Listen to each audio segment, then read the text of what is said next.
Ladies and gentlemen, welcome back to Podcast Juice. My name is Michael Dean. This is funny. I'm going to tell you right off the gate. We've been talking for, I don't know, 15 minutes, but I forgot to hit record on the video.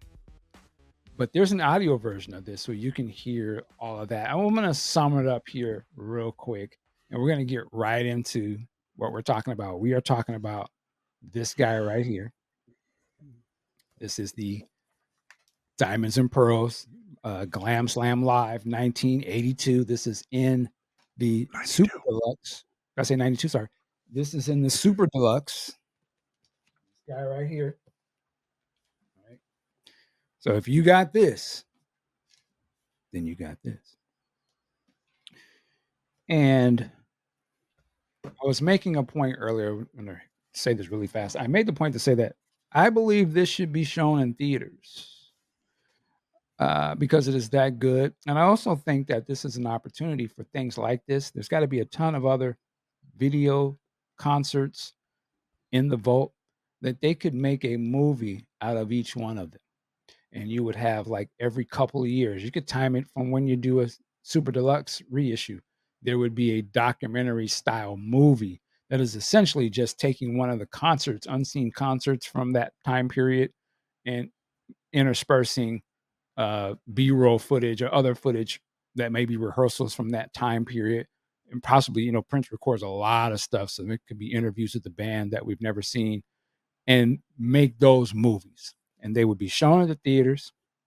And even before they come out to the theater or after, you give the opportunity for anyone who wants to buy a Blu-ray or DVD, you can order that. So once the theatrical run is over in 30 days, at a premium price, if or whatever, you can get the $30 Blu-ray and you have that forever. So it's not locked behind essentially a very great and very value worthy paywall, which this kind of is. Because I think the only issue I would have with this is that most people aren't going to be able to see it.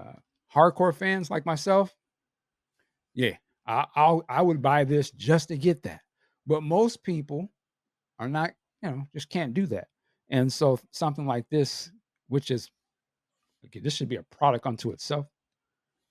It's going to be unseen, but I'm thinking a way you could get these projects out to other people and still make their money and stuff is to offer them as a movie thing and for sale, blah, blah, blah. So that was what I was saying.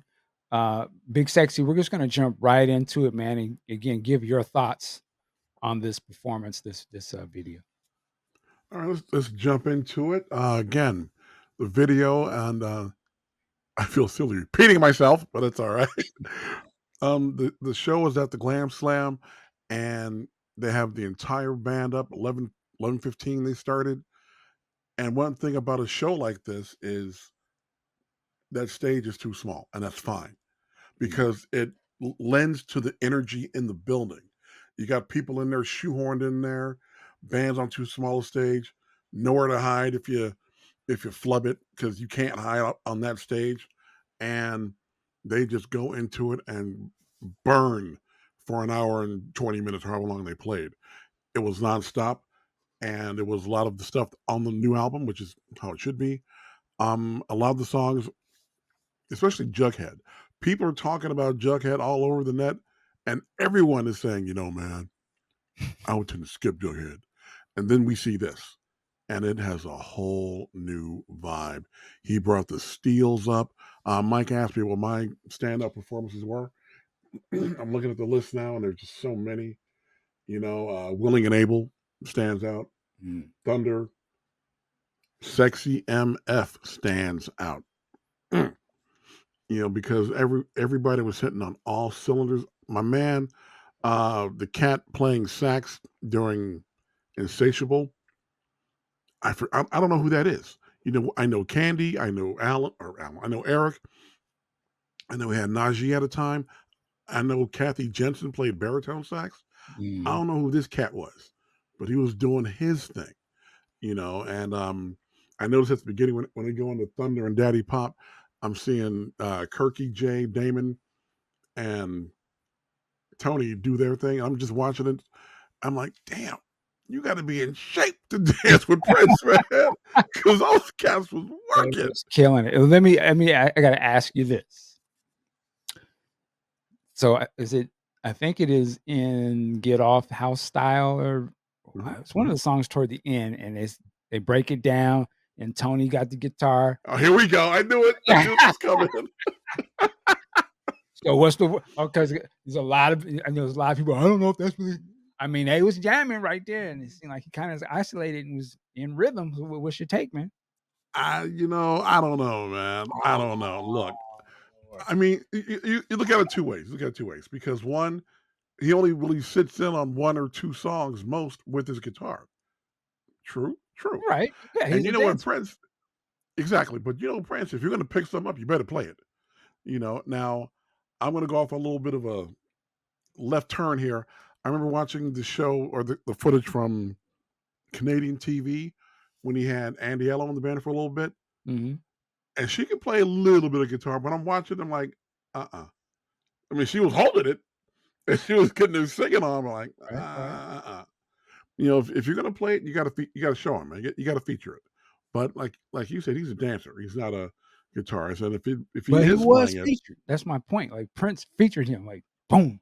no, not the guitarist though. I mean, like walk up front and do a little something. Well, That's he's what I'm not saying. doing a solo, but he was just holding the groove.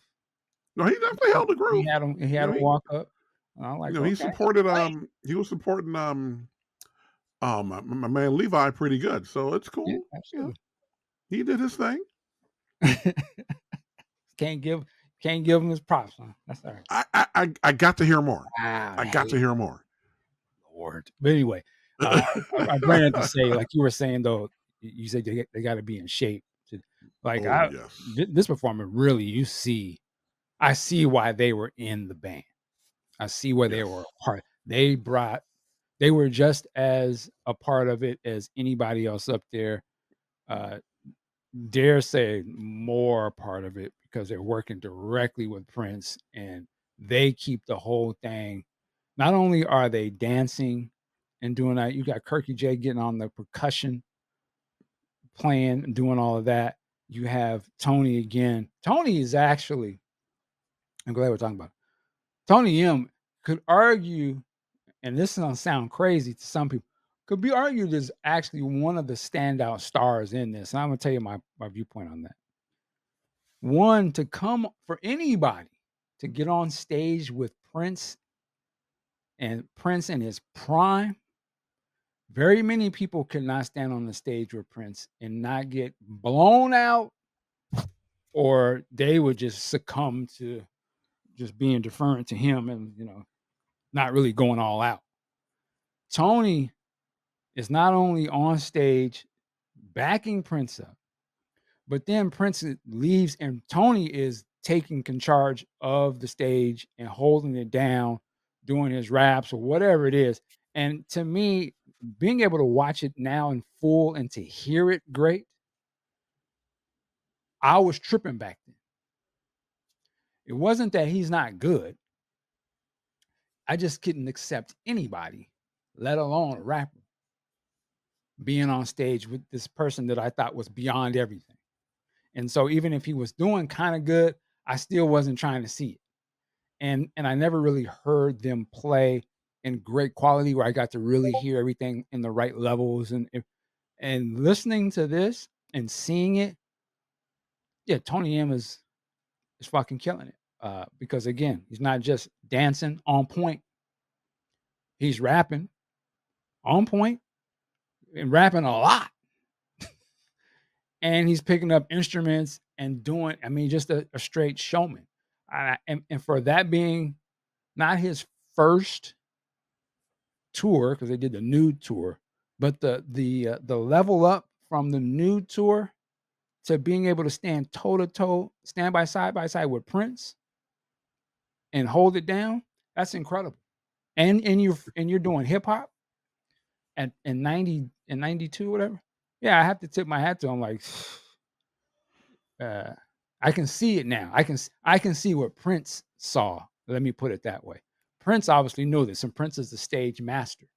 He's a master artist. So I can't question him. I may not be able to see and have vision like a Prince did back then, so I might have been hating back then, but now, many years later, I'm catching up to Prince, I see what he saw, and I'm like, "Oh, yeah." Yeah, so go ahead. One thing, and I remember reading this a few years ago. When they were doing the revolution, nobody soloed except Prince. Right. I don't know if that was nerves or whatever, but Eric nobody Eric did was it. probably the only one Eric sometimes was the only allowed one. to. Eric was the Yeah, only one. And then here comes a relative unknown to the Prince universe at that time, and he's standing there, like you said, toe to toe, man. He's going out front. I mean, it's easy to be in the back and do something. right. No, no, no. If you go back to the sacrifice of Victor, he's out front. He's out front. And he was out front on this tour and on the Act One tour, That's you right. know, and for that matter, so was Rosie. Rosie was holding it down out Let me there. stand up and salute. Woo! Rosie did the work. Oh my She goodness. let you know what's going on. And in later years, other musicians would take a little spotlight, but and I'll use Renato for instance. Renato was known as a world class pianist, world class. We Mhm. didn't know who Tony was. We knew he was one of the Game Boys back in the day, and on the nude tour, but he went out front, took his shot, and did his thing. And Yeah, then he could fall back and be supportive and pick up the guitar and help help out yeah, Levi, support that a little bit. And then he's still doing the dancing. He's all over the place, man. and he's writing, And he's right. I did not right. see. You see what I'm Didn't saying? see that Like, bit. he's writing his stuff and he's contributing. So that's what yeah, when you look at it, actually, one of the most no Versatile. other most other band members, and I'm glad you're talking about Rosie. Yeah, what other band members before that was doing songs on stage with Prince were they singing co-lead? They going back, who who was it? Nobody. Mm-mm, You may mm-mm. 1999, you maybe got to say a line, that person got to say a line, but no, Rosie, beyond holding it down. She was co-lead. I mean, like, her voice is ridiculous. The fact that yeah, man, this video really just spots like you hear it in the songs, but I just never really got to see them do their thing in a proper fashion. This really shows how Rosie is absolutely incredible. Like, not only can she sing like that and be playing her keyboard parts, all the different songs, dancing and moving, and then get on them and she rapping at a time. And let me say this too. Let me get into my man. Can I be a man for a second? So we can still Do it. be. uh, We can still be man here. Go ahead. Let it rip. I don't know what I was thinking back in the day, but at my 53, about to be 54 age, black man, Rosie Gaines, for me personally, fine as fuck. I just didn't. You ain't said shit there, man. Yeah, I was like, God damn. And she sounds like her voice. I like, and she's I'm like, man, she think, huh?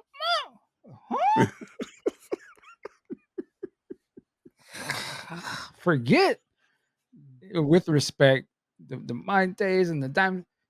Man, that's the one. You serious?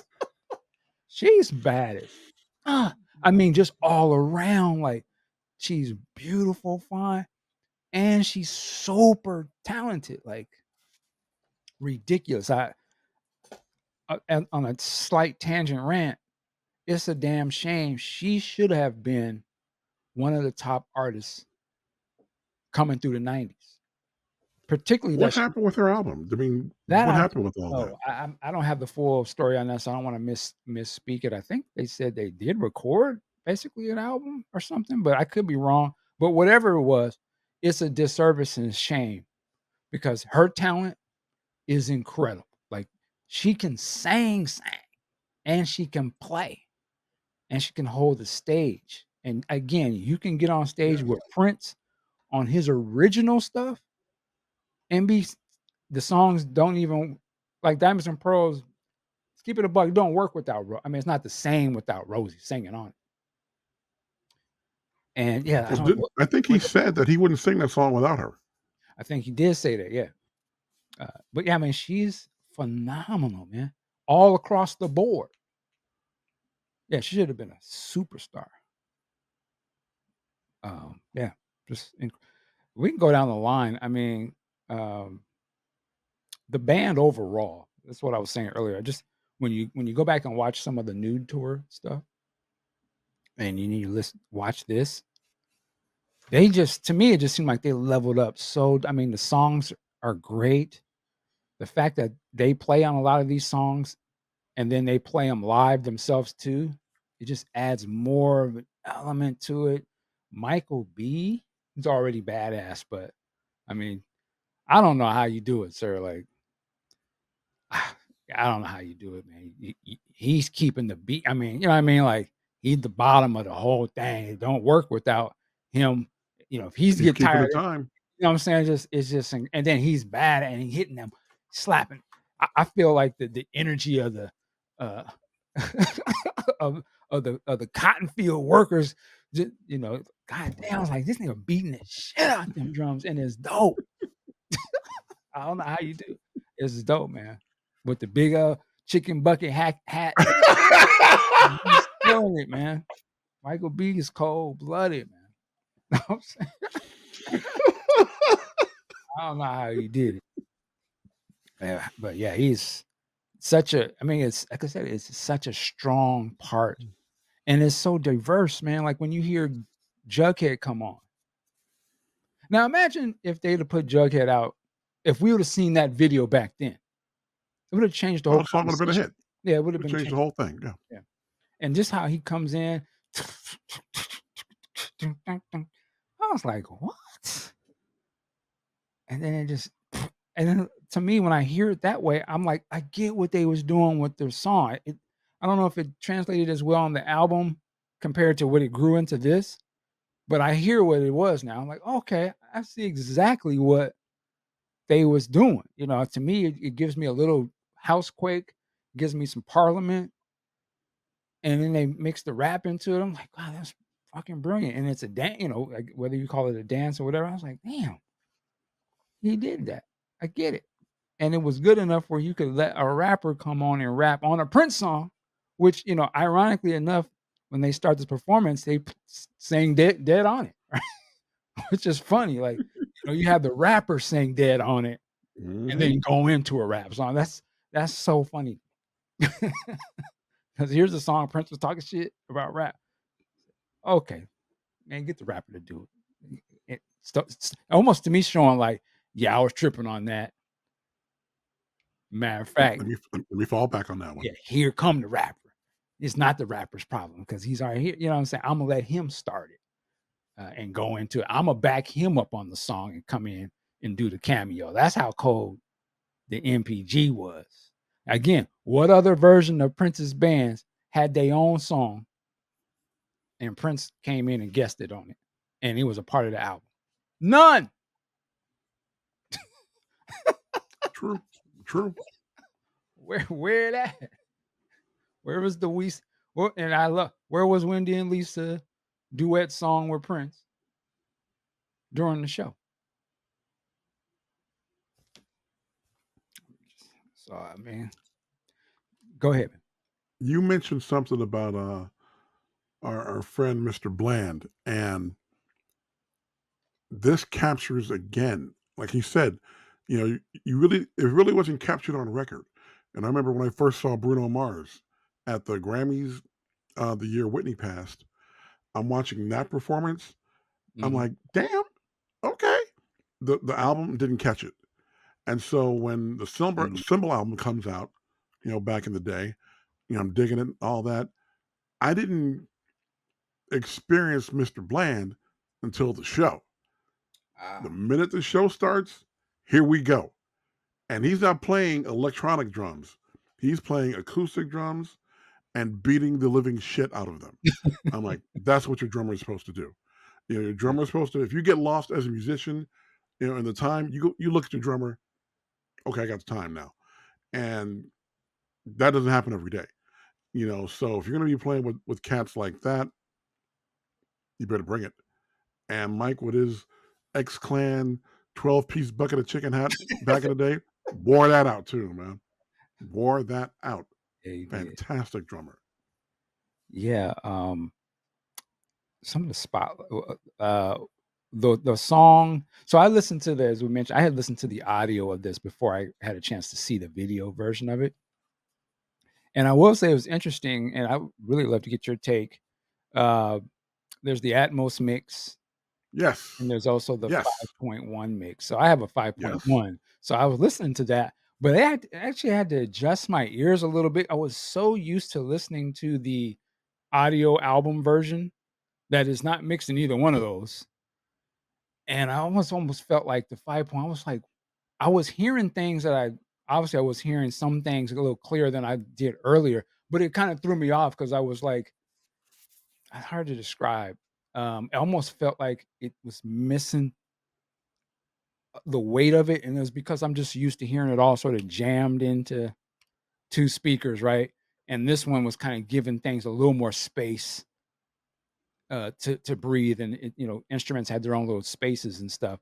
But as I really started listening and got used to it, my point is to say there's very much a difference in the sound between the 3 mixes, but even just the 2 video mixes and the mix that's on the audio version. And I suppose if you have the appropriate stereo setup, speakers, you're gonna really hear that. And I think it does a good job of making you feel like you're kind of in it a little bit.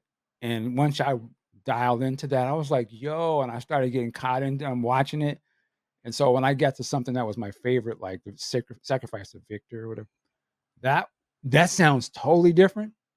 You can hear the voices different. The background singers are a lot different sounding, but it is great.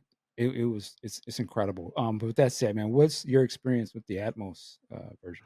You know, I love the fact that Atmos is continuing to gain momentum.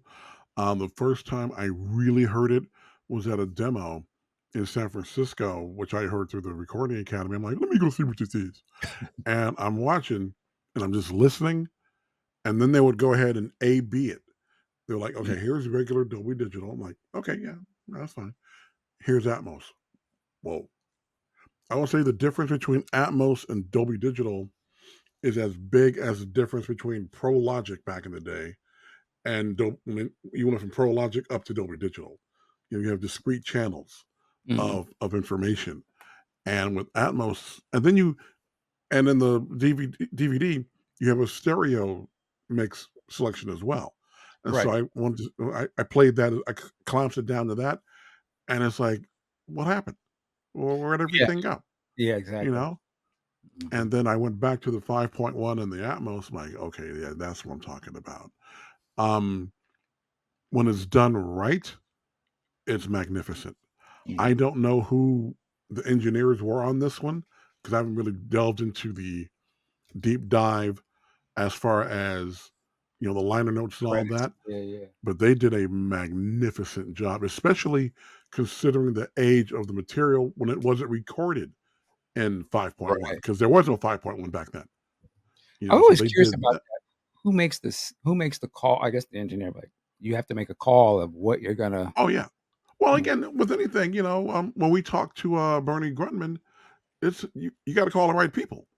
Because a lot of musicians have been very vocal about their stuff being re-released in Atmos, and they weren't consulting on it.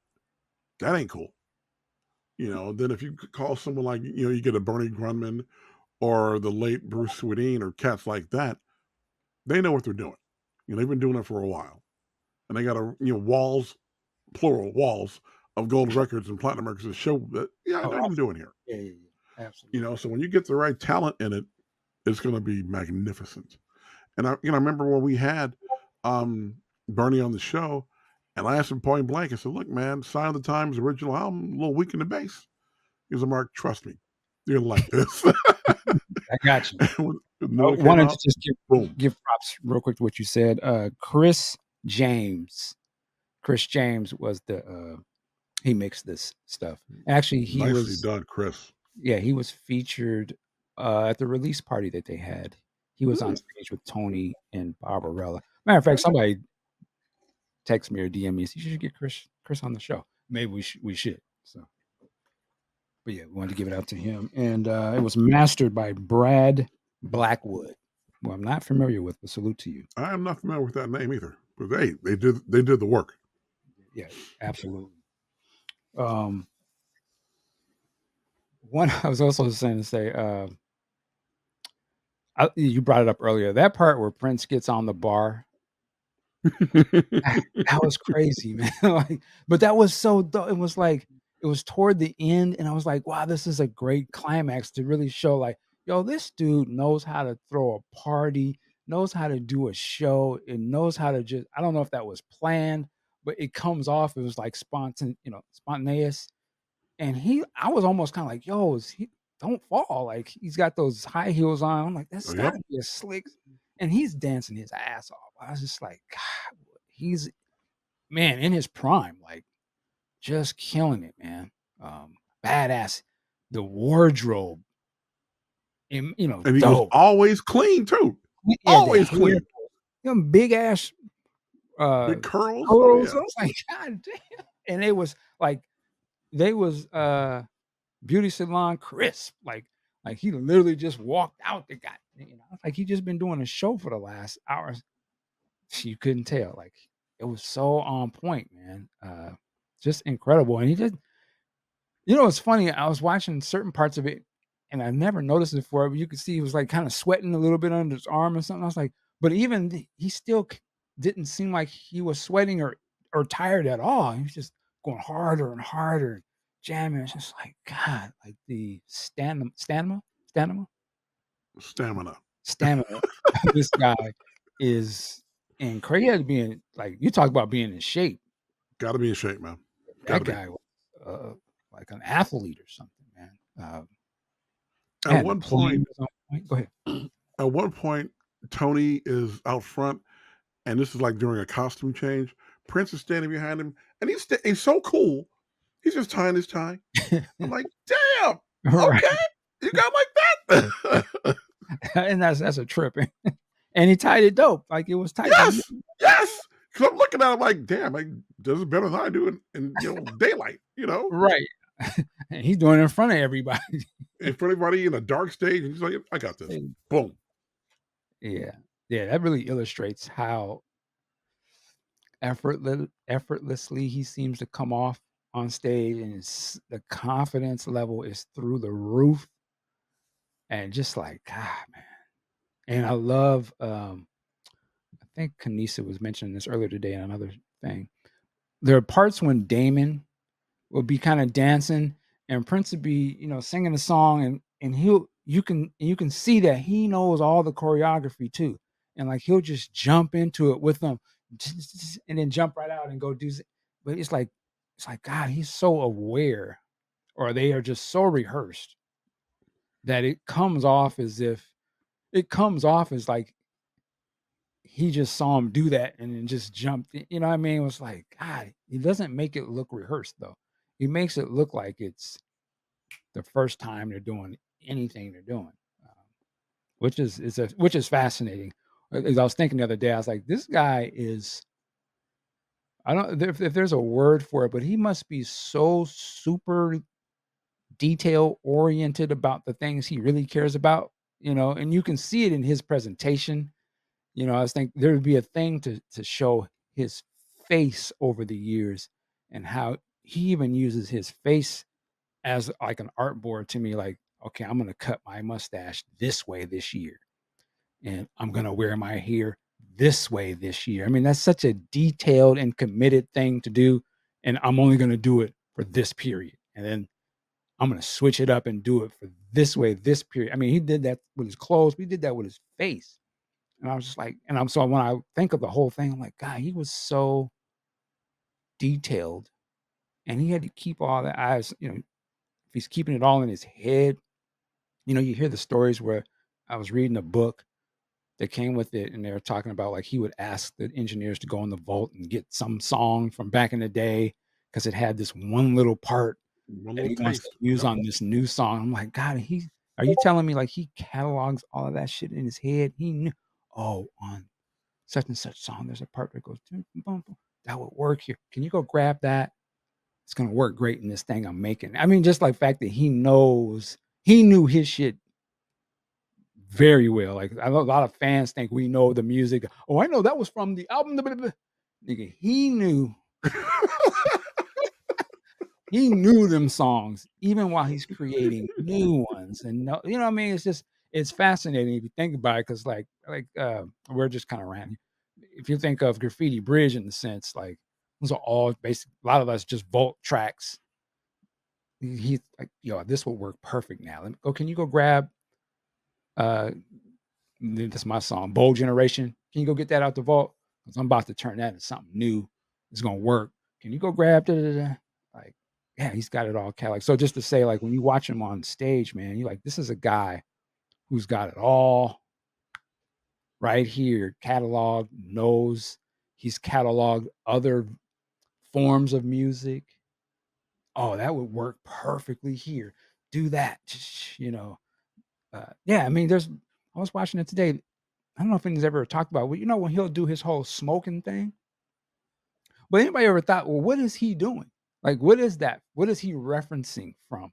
Is it some old movie that he saw as a kid and the cool guy would smoke or something? Like he does it a lot. He doesn't smoke, but he does that in those kind of cool moments when the band was just kind of, Vegas. Dang. And I'm like, but it'd be interesting to like he's got so many references in his mind that he's just throwing out, and we kind of play them as if they're just Prince things, but he don't smoke. So what is he you always think you have to think, what is he doing? Like, what is he calling back to or something? There's just a lot of fascinating things he does while he's on stage. What you said reminded me of a point in the This Is It film with Mr. Jackson, about having all these things in your head. He's talking to, I don't know who the keyboard player was, but they're doing a piece of music, and Mike's like, no, no, no, no. It goes like boom, boom, boom, boom, boom, Was and the he talking keyboard player's to like, Greg, dude? Greg? was it Greg Filling Games? I I think don't it think it was. was Greg. It may have been. It may have been. I don't think it was. And he's all, and the guy's like, "Oh, Mike, he goes, boom, boom, boom." Mike's like, "I wrote it. I know how it goes." Right, I'm like, well, that settles that. right. Like that'll be the end of that discussion. Yeah, man.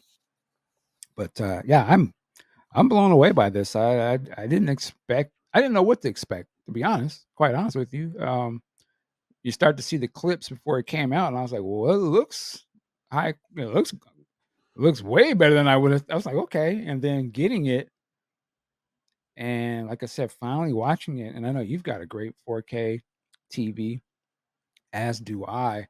I was just like, now here's my one critique, if I can, critique it. Please. Uh, it would have been a diamond if this was in 4K. Um, it looks great the 4K and way in it looks, widescreen. Yes. but yeah, if this would have been in 4K, I can the bigger you watch it on, if you watch it on a big 4K TV and when it zooms in, you can see. For me, I'm kind of training my eye to be able to see. It's not crispy. I can't see the pores of his, like I'm used to seeing a lot of other stuff. But that would be my one little critique. And I think this is worth that.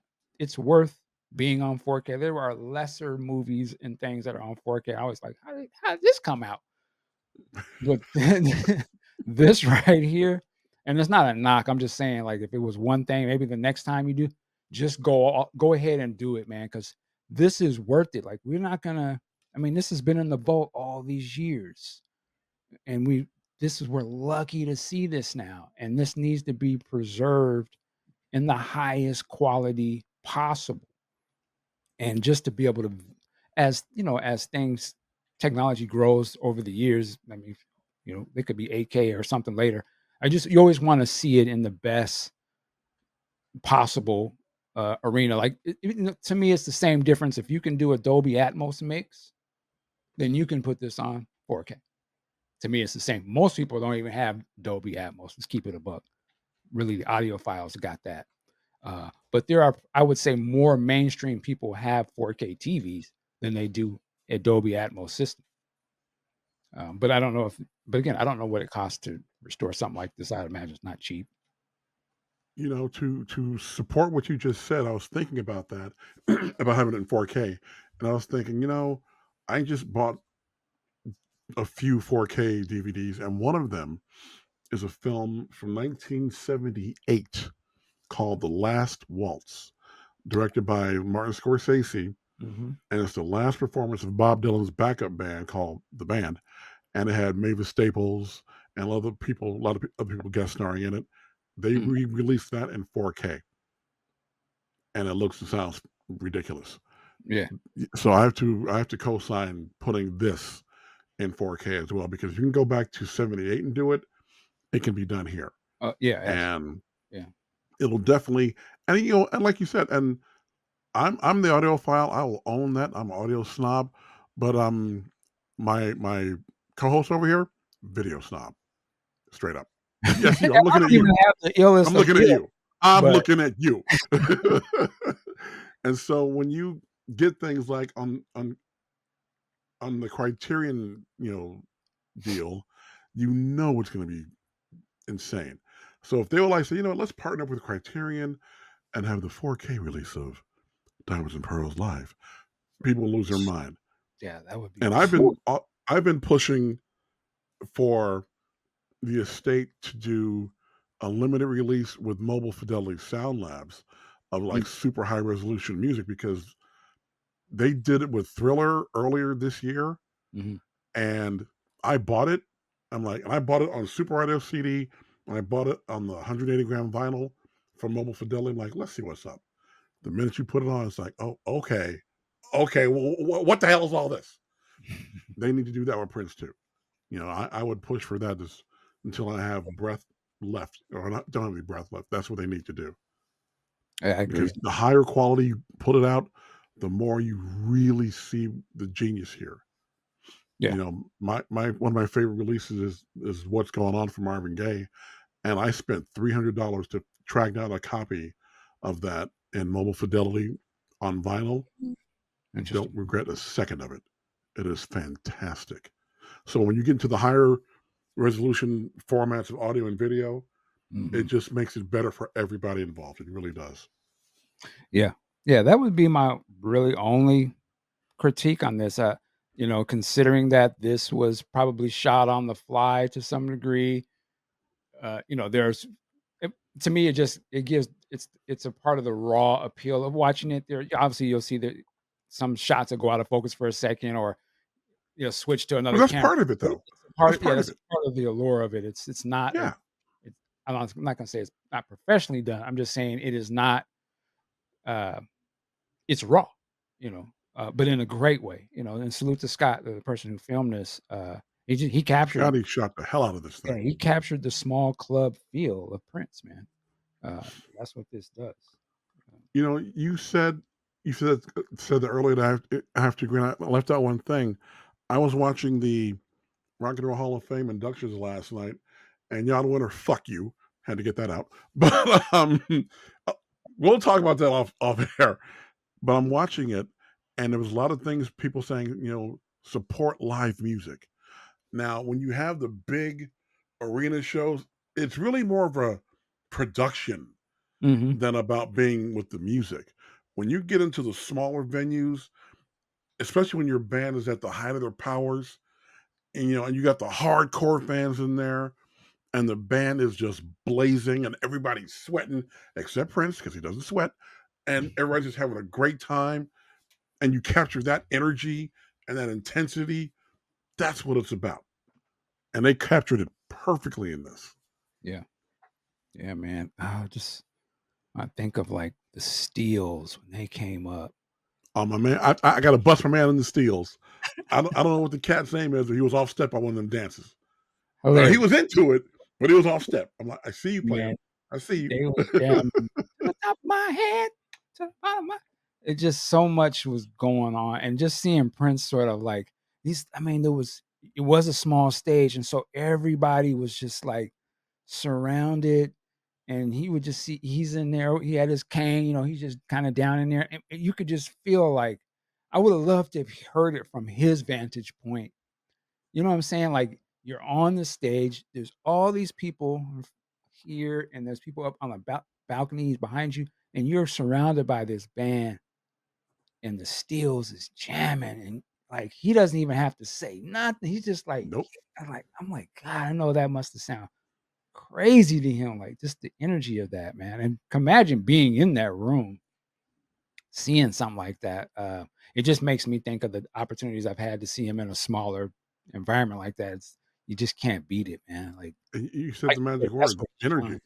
Yeah. You don't get that energy in the stadium. You just don't. Sorry. You can experience, don't get me wrong, Yeah. but you don't get that energy. Energy because the energy in the small club's got nowhere to go. So it's just gonna be in there and just continue to grow and it's Mhm. great. You Love it. know, that's I agree with what you said. I would say this though. Um, I use Love Sexy as an example. There's parts in that show though where he has the entire stadium, when they kind of break it down. It's a different type of energy.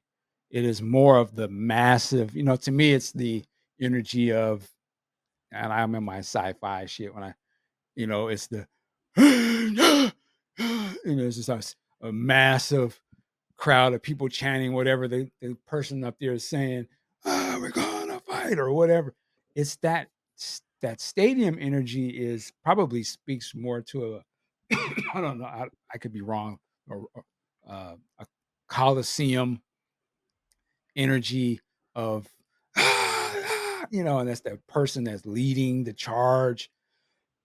Excuse me, but in a musical sense, it's done with these rhythms and almost a spiritual sort of a thing. But I think they both have types of energy. I would say I would think that maybe the smaller club is more intense. It's almost more personal, you know, versus when you're in the mob of people. And that's such a power of being in the mob of thousands of and you're all doing the same thing or chanting or something. But he knows how to do it either way. But yeah, it's way more powerful in that closer where you can literally see him. You can see it right up Yeah, close. you Yeah. see right up close. That's the thing. When I saw that the Third Eye Girl, and I could see him like literally standing right in front of me.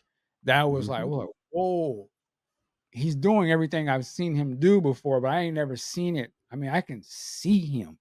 I can see his fingers, and I can see the sweat, I can see the makeup, I can see the texture of the clothes, the shoes. It's like this shit is real. Like he's not pretending, like he's the real deal, man. That is a very powerful kind of like yeah, that's and you see that here. You get to see that really here. Yeah, absolutely. Any last words or anything you got on this one? You know, uh, I know myself and a lot of us hardcore fans, we are impatient. We are an impatient lot. I know this, but I know there's also so much more to come too. Mhm. I'm sure there's going to be a parade, super deluxe. And there's talk or at least discussion informally about around the world is a day two. Well, go bring it Mm, all out. If they do a third eye girl one, I'll probably pass out. Because there's just so much music that's to have and to choose from, and there's so many ways they can do this. And he had so many talented people around him in the band, in mhm. production, in the technical aspects. Dude, let's just keep going. I don't know what's happening with the estate as who's running what and who's mad at who. I don't give a shit. Yeah, I don't care either, man. Like, just give Let's me just let the music come out, man. Just do that. You guys get it together long enough to put the music out. and y'all can fuss behind closed doors, whatever the fuck. I don't care. Yeah, I'm right there with you, man. This is excellent. More, please. And we just got this, so we got a lot to digest. I can't even wrap my head around. The more I think about it, I guess they were also talking about maybe doing a love symbol. Whatever album they do is Do going it. to be crazy. Just bring it. Yes. I will say it when the parade does happen. That as I think about it, that's gonna have to be like double thick, man. Like that's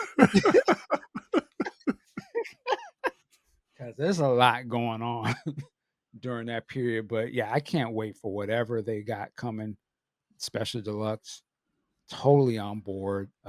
Hopefully, we don't have to wait too long. Maybe a couple years, I guess. I don't know, but yeah, these are great. And yeah, we're not gonna review this now, but if you can, here's the last thing I'll say about these: if you're a super fan, You already got it's one. worth it's worth get if yeah, if Yeah. you're on the fence, even if you didn't like the music during that time, trust me, pick this up. 'Cause one, you're gonna be mad when it's out of stock or you're not making them anymore.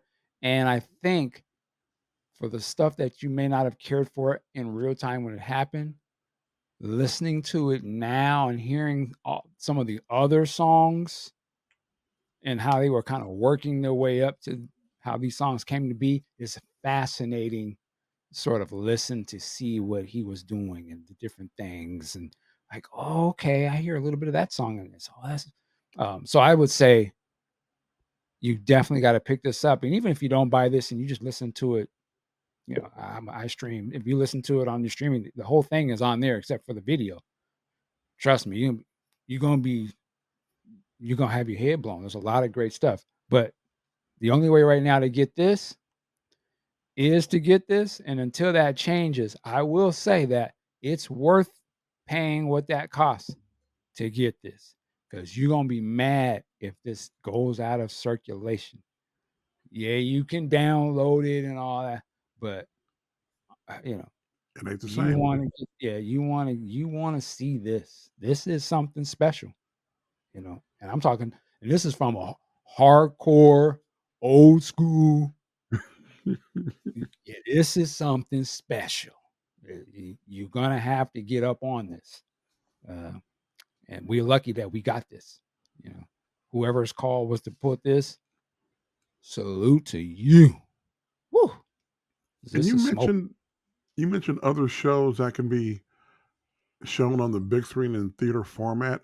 One just popped in my head when you're talking about it was the Sign of the Times preview show. Yes. That Yeah. they need to put that somewhere and put that out too. Yeah. There's got to be a Because cleaner version of that somewhere. No, that's that was just fire. yeah. Whew. That one's nasty. That's actually they could put that out and go on and sell that. I'll pay whatever. That's to see that strange relationships and to hear that and Mhm. they remix that or remaster that and Atmos and 7.1. Stop it. That would be nuts. But and the thing Exactly. is, there's probably a lot of shit we don't know nothing Exactly. about. That's Exactly. just sitting here like I'm next. When the lights go down in Paisley Park and those master tapes turn into like Toy Story and they come alive. Oh, I can't. Put me out next. I don't know, Woody. I don't know. I don't know, small club. You Oh, think you can get shit. me Small on Club got to come out. the No, I'm gonna be the next one. Watch me. Jeez. Jeez. All right, man. Well, with that said, we're about to get up out of here. Big Sexy, thank you, sir. The privilege is mine as always.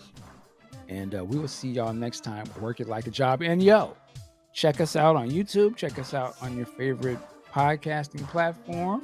Also, check out the Patreon page to help support the show. Go to our website, podcastjuice.net, and click on, I think it's called Gear. Get you a t-shirt. We got a number of different t-shirts out there. And salute to the people who have gotten those and starting to post their pictures. We appreciate it. But yo, work it like a job. We'll see you next time.